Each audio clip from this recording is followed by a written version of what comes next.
Hello साथीहरु नमस्कार। यहाँहरु सबैलाई मेरो युट्युब च्यानलमा स्वागत छ।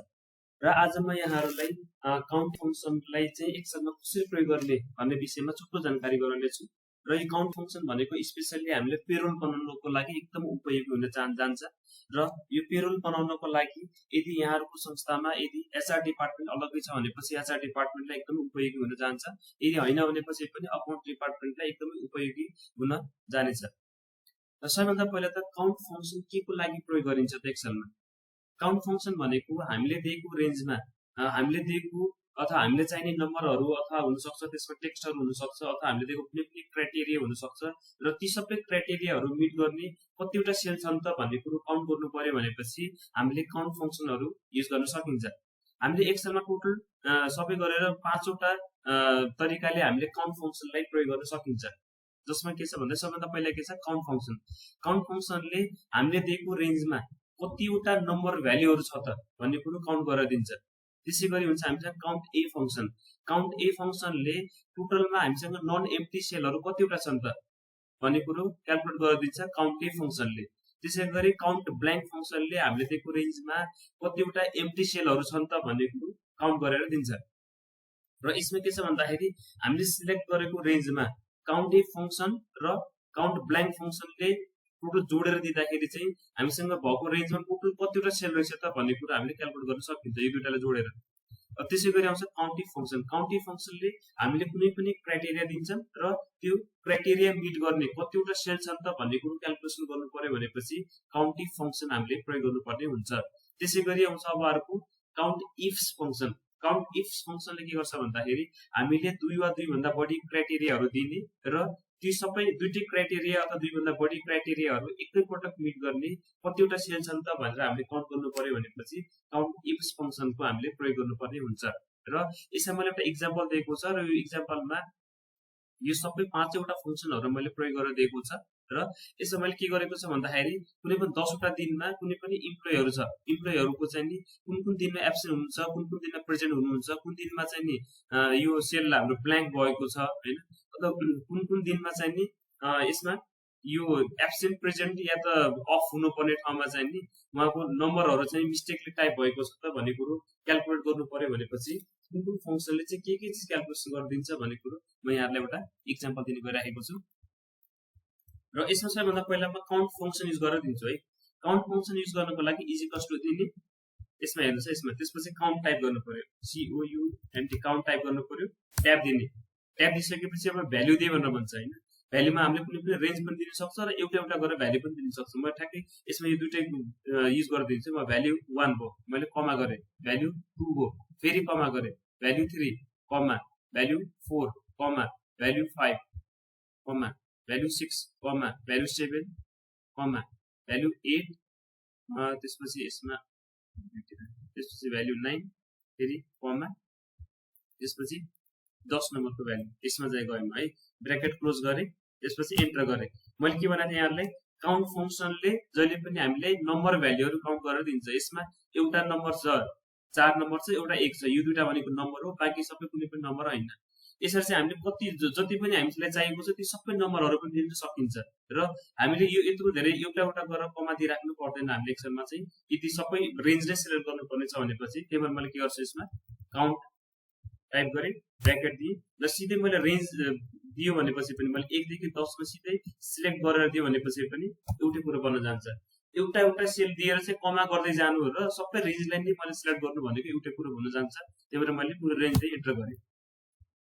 यसै फर्मुलालाई मैले कपी पेस्ट गरे र यो सबैमा चाहिँ कतिवटा नम्बर भ्यालुहरु छ त सबै क्याल्कुलेसन गरिदिए अहिले। जस्तैको लागि यो सुरुको कलममा चाहिँ नि एउटा 4 छ, एउटा 1 छ, सेकेन्डमा दुईटा 4 छ हैन, अनि थर्ड नम्बरमा एउटा 6 छ, एउटा भयो हैन, नम्बर भ्यालु 1 वटा छ यसमा। यसमा कतिवटा छ एउटा पनि छैन नम्बर भ्यालुहरु। त्यसपछि लास्टमा के छ दुईवटा चाहिँ नम्बर भ्यालुहरु छ र मैले कुनै यसमा लास्टमा एउटा प्रेजेन्ट छ हैन। प्रेजेन्टको ठाउँमा मैले कुनै पनि नम्बर राखे, मैले 1 राख्न सके, 8 5 मैले कुनै पनि भ्यालु राख्न सके मैले हैन। जुनसुकै राखे पनि यसले 3 काउन्ट गरिदिन्छ। अब किन भन्दा 3 वटा सेलमा नम्बर भ्यालुहरु राखिएको छ भन्ने कुरो यसले क्याल्कुलेसन गरिदिन्छ। अब आउँछ काउन्ट ए फंक्सन। काउन्ट ए फंक्सनमा के गर्नु पर्यो मैले काउन्ट ए ट्याब दिए हैन। त्यसपछि भ्यालु 1 भ्यालु 2 भ्यालु 3 गर्दै मैले एउटा गरेर कमा गरेर पनि दिन मिल्छ हैन। तर त्यो भन्दा सजिलो भनेको हाम्रो पुरै रेन्जलाई नै सिलेक्ट गर्दिने। शिफ्टसँग यो एरो बटनले हामीले सिलेक्ट गर्न सकिन्छ ब्र्याकेट क्लोज। त्यसपछि यसलाई मैले एन्टर गरेँ। यसले के क्याल्कुलेट गरिदिन्छ नन ब्ल्याङ्क सेलहरू क्याल्कुलेट गरेर दिन्छ काउन्टिङ फङ्सनले। अब यसमा हेर्नुहोस् है टोटल कतिवटा छ हामीसँग 10 वटा सेल छ। हामी 1 देखि 10 सम्म 10 वटा सेल छ हैन। पहिलोमा के छ 2 वटा ब्ल्याङ्क छ। यो रातो लगाएको भनेको ब्ल्याङ्क वाला छ हैन। भनेपछि 10 वटामा 2टा ब्ल्याङ्क रहेछ भने चाहिँ कतै 8 वटामा चाहिँ हामीले कुनै न कुनै चाहे टेक्स्ट होला चाहे कुनै पनि नम्बर भ्यालु होला हामीले यो कुनै न कुनै भ्यालु चाहिँ फिल गरिएको छ भन्ने कुरा यसले देखाउँछ। अब सेकेन्ड नम्बरमा के छ यसमा कुनै पनि ब्ल्याङ्क छैन त्यही भएर 10 मा पुरै 10 वटा देखायो। थर्डमा के छ 3 वटामा ब्ल्याङ्क छ त्यही भएर 7 देखाएछ। किन भन्दा टोटल 10 वटा हो 10 वटामा 3टा ब्ल्याङ्क छ भनेपछि नन ब्ल्याङ्क भनेको 7 वटा रहेछ। र लास्टमा पनि हेरौँ यसमा यसमा कतिवटा छ टोटल 10 वटामा एउटामा चाहिँ ब्ल्याङ्क छ त्यही भएर यसमा 9 क्याल्कुलेट गरेर दिइरहेको छ। अब ब्ल्याङ्क कतिवटा रहेछ त भन्ने कुरा हामीले काउन्ट ब्ल्याङ्कबाट निकाल्न सकिन्छ। Is equals to count blank tab दिएँ मैले। त्यसपछि मैले यो पुरै रेन्जलाई नै सिलेक्ट गरिदिन्छु है। त्यसपछि ब्र्याकेट क्लोज। यसले के गर्छ कतिवटा ब्ल्याङ्क सेलहरू छ त यो कुरो क्याल्कुलेसन गरिदिन्छ। जसको लागि सुरुमा 2वटा ब्ल्याङ्क रहेछ। त्यसपछि सेकेन्ड नम्बरमा ब्ल्याङ्क नै छैन। थर्ड नम्बरमा 3टा ब्ल्याङ्क छ। यो फोर्थ नम्बरमा एउटा ब्ल्याङ्क छ र लास्टमा पनि एउटा ब्ल्याङ्क छ। ल मैले यसमा कुनै पनि यसमा मैले भ्यालु हटाइदिएँ भनेपछि यसमा 2 भएर आयो हैन। यसलाई पनि मैले हटाइदिएँ भनेपछि 3 भएर आयो। यसरी चाहिँ बढ्दै जाने हुन्छ यसरी है। यो यसरी चाहिँ हामीले ब्ल्याङ्क सेल कतिवटा छ त भन्ने कुरो यसरी क्याल्कुलेसन गरेर हामीले दिन सकिन्छ। अब आउँछ काउन्टिङ फङ्सन। यो भनेको सबैभन्दा इम्पोर्टेन्ट फङ्सन जुन हामीले स्यालेरी सिट बनाउनको लागि जुन पेरोल बनाउँछौँ हामीले जसमा एटेन्डेन्सहरूलाई हामीले हेर्नुपर्ने हुन्छ। र कतिपय ठाउँमा यहाँहरूले यो बायोमेट्रिकको यो जुन हाम्रो मेसिन हुन्छ बायोमेट्रिक मेसिनको फर्ममा पनि यहाँहरूले यो एटेन्डेन्सहरू राखेको हुनसक्छ र त्यसमा चाहिँ टोटल कति दिनमा प्रेजेन्ट छ त त्यसले क्याल्कुलेसन गरेर दियो भनेपछि त ठिक छ हैन। नभए चाहिँ हामीले पनि क्रस भेरिफाई गर्नु पर्यो भनेपछि अथवा हामीले यदि कुनै म्यानुअलमा एक्सेलमा चाहिँ यदि हामीले एटेन्डेन्स राखेको छ भनेपछि पनि एउटा एउटा गरेर काउन्ट गरेर राख्नु पर्दैन हामीले। त्यही भएर अब यसमा मैले एउटा इक्जाम्पल के दिएछ भन्दाखेरि यसमा यो टोटल 1 देखि 10 गतेको बीचमा कति दिन प्रेजेन्ट रहेछ त यो प्रेजेन्ट चाहिँ काउन्ट गर्नु पर्यो। त्यसको लागि म के गर्छु काउन्ट इफ फङ्सन युज गर्छु ट्याब दिने। त्यसपछि यो रेन्ज सिलेक्ट गर भन्नु भन्छ हैन। रेन्ज मैले 1 देखि 10 वटा यो सबै सेलहरूलाई मैले सिलेक्ट गरेँ। मैले फेरि कमा दिएँ। अब क्राइटेरिया दिए भनेर भन्छ। क्राइटेरिया भन्नाले के चाहियो हामीले यहाँबाट के चिज खोज्नु पर्यो त त्यो चिज दिए भनेर भन्छ हैन। यसमा मैले के गरेँ present PRESENT present in double quote भित्र है। मैले यहाँलाई पहिलो भिडियोमा पनि मैले भन्दै आइराखेको छ कि एक्सेलमा हामीले कुनै पनि टेक्स्ट भ्यालु दिनु पर्यो भनेपछि जहिले पनि डबल कोट भित्र दिनुपर्ने हुन्छ। यसलाई मैले ब्र्याकेट क्लोज गरेँ एन्टर। यसले के गरेर दियो भन्दाखेरि हामीसँग टोटल प्रेजेन्ट कतिवटा छ त्यसले काउन्ट गरेर दियो। त्यसको लागि पहिलोमा हेरौँ 1 2 3 4 वटा प्रेजेन्ट छ हैन। ल मैले 1 को ठाउँमा पनि PRESENT प्रेजेन्ट लेख्दिएँ मैले मानौँ कि यसलाई पनि काउन्ट गरिदियो भनेपछि टोटलमा कतिवटा रहेछ 5 वटा प्रेजेन्ट रहेछ भन्ने कुरा यसले क्याल्कुलेसन गरेर दिन्छ। ल मानौँ कि अब यसमा मलाई एब्सेन्ट क्याल्कुलेट गरेर राख्नु पर्यो मानौँ हैन। एब्सेन्ट क्याल्कुलेट गर्नु पर्यो भनेपछि प्रेजेन्टको ठाउँमा के गर्छु एब्सेन्ट एन्टर गरेँ। भनेपछि टोटलमा कतिवटा एब्सेन्ट रहेछ त यसले क्याल्कुलेसन गरिदिन्छ। जसको लागि पहिलोमा एउटा एब्सेन्ट रहेछ एउटा यहाँ छ हैन 2 वटा एब्सेन्ट रहेछ हैन। अनि सेकेन्डमा कतिवटा छ 1 2 3 4 वटा एब्सेन्ट छ। त्यही भएर सरी 4 वटा 5 वटा होला 1 2 3 4 5 वटा एब्सेन्ट छ हैन। यसरी कतिवटा एब्सेन्ट छ त भन्ने कुरा यसरी क्याल्कुलेसन गरिदिन्छ। त्यही भएर काउन्टिङ फङ्सन भनेको एकदमै बढी उपयोगमा आउने फङ्सन हो यो भनेको। त्यही भएर यो काउन्टिङ फङ्सनलाई एकदम राम्रोसँग यहाँहरूले एनालाइसिस गर्नु होला। र यसमा ल मानौँ कि मैले यहाँलाई के भनेको छ भन्दा एक्सेलमा जहिले पनि हाम्रो टेक्स्ट भ्यालु दिँदाखेरि कुनै पनि फर्मुलाहरू युज गर्दाखेरि यदि कुनै पनि टेक्स्ट भ्यालु युज गर्छौँ भनेपछि यसलाई जहिले पनि डबल कोट भित्र राख्नु पर्यो भनेको छ मैले हैन।